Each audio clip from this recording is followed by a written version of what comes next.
Hey, what's up guys? Philip here bringing you another review.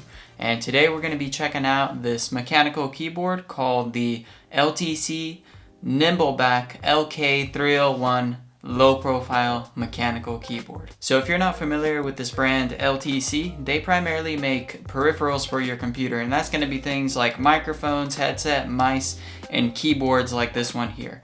Actually, this is their first keyboard that they've ever released, and I'm actually quite impressed. For a company that doesn't make keyboards, this thing had a really nice and polished build quality. So kudos to LTC on that good first launch on their keyboard. So let's kick things off by checking out what was in the box when you receive this package.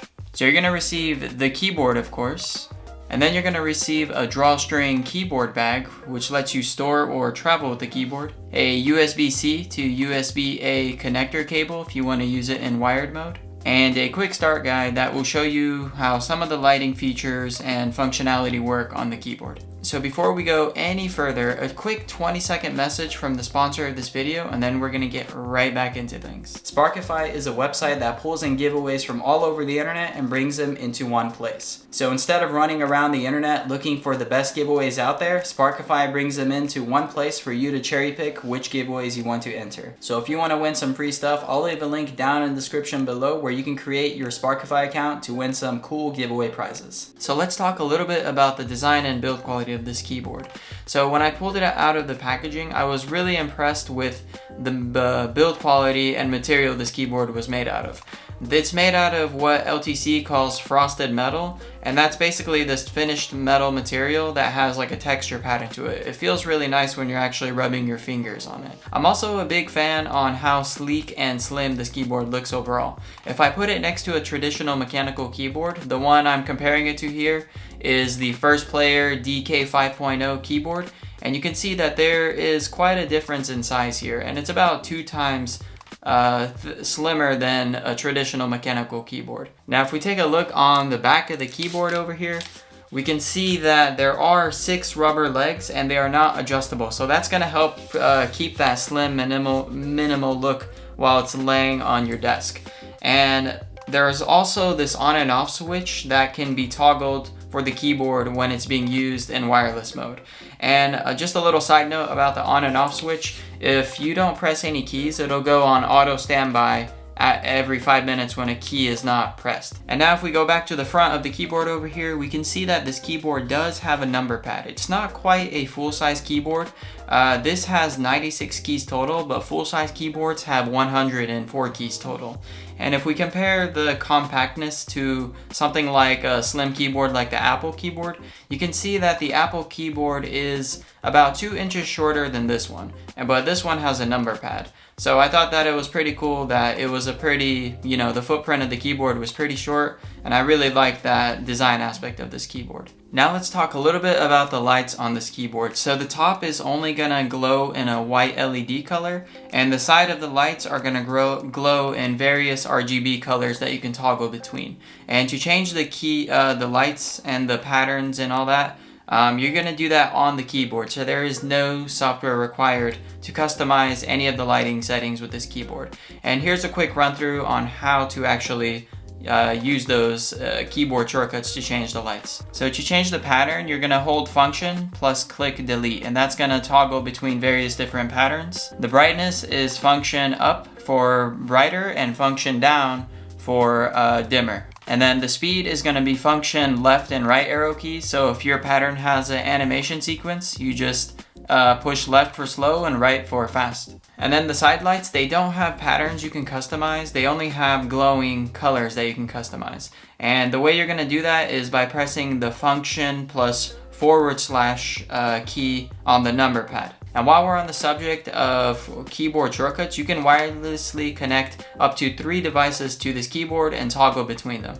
And the way you switch between devices, you hold the function key and then you press Q, W, or E, and each one of those keys resemble whichever device you have connected. And then to connect a device to this keyboard, you first have to make sure that you're in wireless mode, and to do that you click the function plus tab button, and that toggles between wired and wireless mode.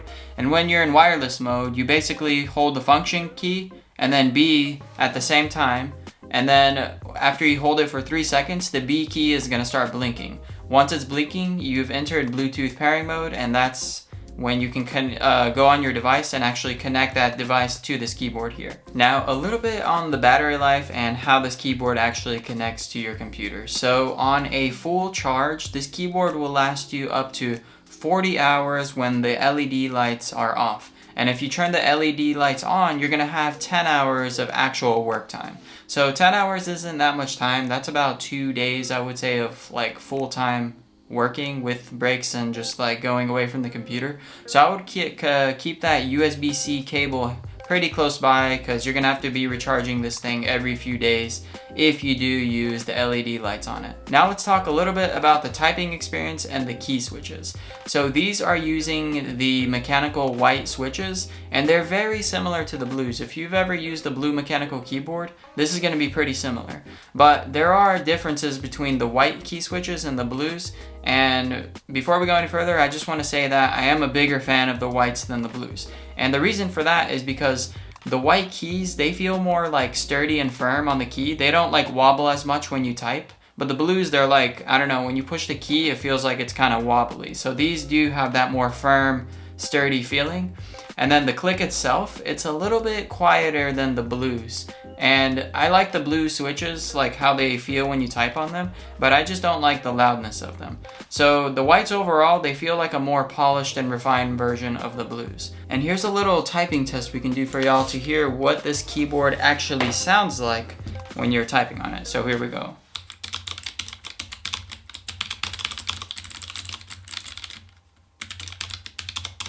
So as you can see, the keyboard does sound very similar to the blues if you haven't heard blues before, but they're pretty much similar. But it's something you actually have to kind of use yourself to feel that different typing experience. Like I said earlier, they do feel a little more polished with how more sturdy they are built into the keyboard. So with all that being said, is this keyboard worth picking up? Well, with the sleek and slim design looking keyboard, the customizable lights, the multiple device connectivity options, and the frosted metal frame that brings it all together, I think this is a pretty solid combo for a $90 keyboard. And $90 is a little bit steep for some people. If you're looking for something more budget, this probably isn't going to be a good option. But for something that's a little bit on the high or mid to high side, this keyboard is going to be a fantastic option. However, if you are looking for something a little more budget than this but kind of similar, I reviewed the Keychron K1 on this keyboard, which is also a slim mechanical keyboard.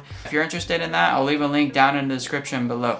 And along with that video, I'm also going to leave a link to this keyboard here on where you can purchase it on Amazon. So be sure to check that out for more details and just the specs overall on this keyboard. And with all that being said, if you want to know what's happening in the tech world, make sure you click that subscribe button, and I'll keep you on the loop on the latest and coolest stuff coming out there. Thanks for watching this video. Don't forget to like it and leave your comments down below. See you next time.